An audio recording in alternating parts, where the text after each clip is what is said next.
Everything revolves around hockey. The pursuit towards the Stanley Cup is extremely high. Crazy. We have to live the success that we all aspire to. He tends to get on the attack, gets him, he scores!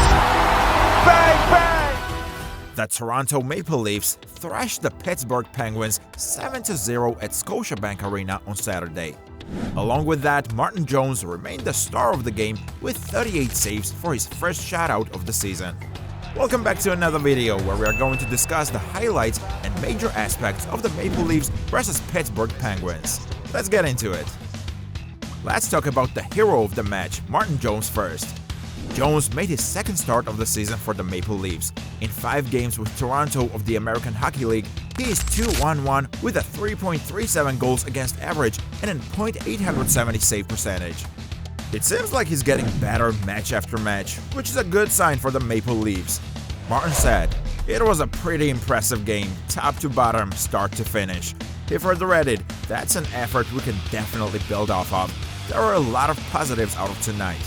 We were just solid, honestly. I wasn't asked to do anything too crazy out there. Just play solid, make the saves I was supposed to make, and the guys were really good in front of the net. Our penalty kill was really good when we needed it. We were just really solid. It's a good strategy, just keep the gameplay simple and focus more on defensive abilities and strong striking." That's what it concludes from Martin Jones' statement about the gameplay. Other players also did a great job in turning up the game. The Maple Leafs extended their point streak to 9 games with goals and assists from Max Domi, Tyler Bertuzzi, Matthew Knies, William Nylander, and Mitchell Marner. Austin Matthews and defenseman TJ Brodie didn't play this match due to illness, but still, they keep up their performance. In this situation, Maple Leafs coach Sheldon Ke's remarks were really appreciative. He said, "We've played without Austin at various times over the years, and the group has responded well to that.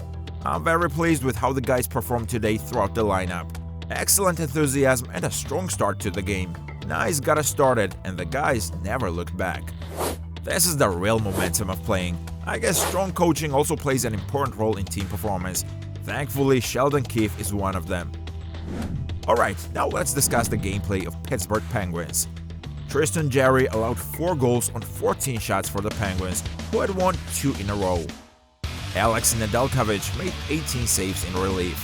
Their style of playing was also energetic, but maybe it was bad luck this time. Pittsburgh coach Mike Sullivan said, "We just didn't play very well. I'll certainly dissect it. I'm not sure yet how I'll respond to it.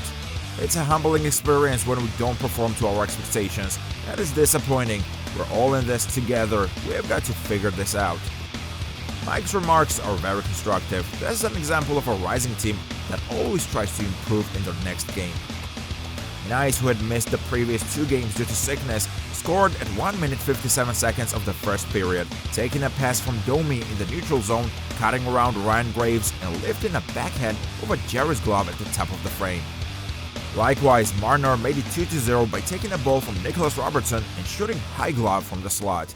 Bobby McMahon made it 3-0 with a wrist shot from the slot after accepting a pass from Bertuzzi. With this hit, Bobby officially scored his first NHL goal after 17 games. It must really mean a lot to him. After all, it's an achievement.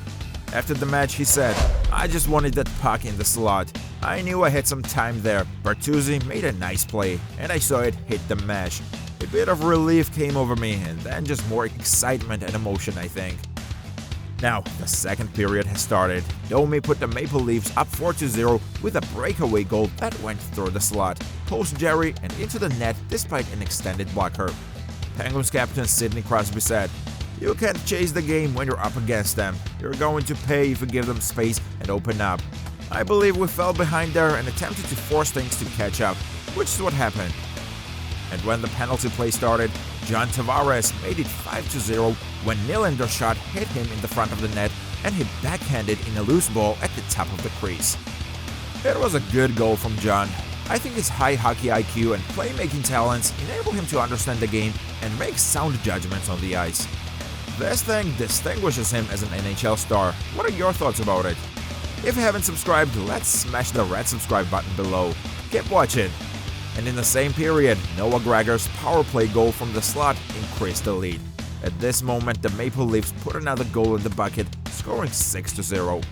Pittsburgh defenseman Erik Karlsson said, "It's been a long year. You play 82 games, and you're not going to feel great every night. And when you don't, you've got to find a way to bring something. We can't be happy with simply being present and in the proper place. You still have to contribute, whether it's with or without the puck, and we didn't do that consistently throughout the lineup today. It began right away. Obviously, it was a difficult night for us, and we were kind of deflated halfway through the game." Yeah, he's actually right. The main thing is consistency. They need to work more on analyzing the opponent's gameplay style and strategy. First and foremost, the Penguins must examine their defensive plan, specifically how they handle high-pressure situations. The Maple Leafs' quick and aggressive offense exposed flaws in the Penguins' defensive zone coverage. Adapting to a more dynamic defensive style may be critical. Second, the game emphasized the significance of special teams. To effectively counter teams like the Maple Leafs, the Penguins must improve their power play and penalty kill techniques. It's not just about the physical side, but also about being disciplined in order to avoid costly fines. After Noah Gregor, the Maple Leafs didn't stop there. Nylander scored another goal in the third period on a 2-on-1 when he tapped in a cross-crease pass from Bertuzzi for the 7-0 final. At this moment, Pittsburgh has still failed to attain even a single goal. In the post-match conversation, Domi said, "I think it just speaks volumes to the depth of our group and the character as well. Big picture, we're trying to get working towards something when the playoffs come around, and everyone can step up on any given night. We'll need 4 lines to achieve our goal, so it was a good opportunity for a lot of guys tonight, and we made the most of it." Finally, the game served as a reminder of the value of adaptation and resilience. It is critical to learn and adapt plans mid-game and retain focus, especially while playing against high-caliber opponents.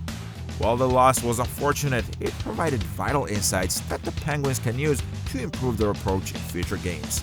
What are your thoughts about the match? Let us know in the comments below. If you haven't subscribed yet, please subscribe to our channel. We love you guys. Stay tuned for more match highlights and overview. Stay tuned.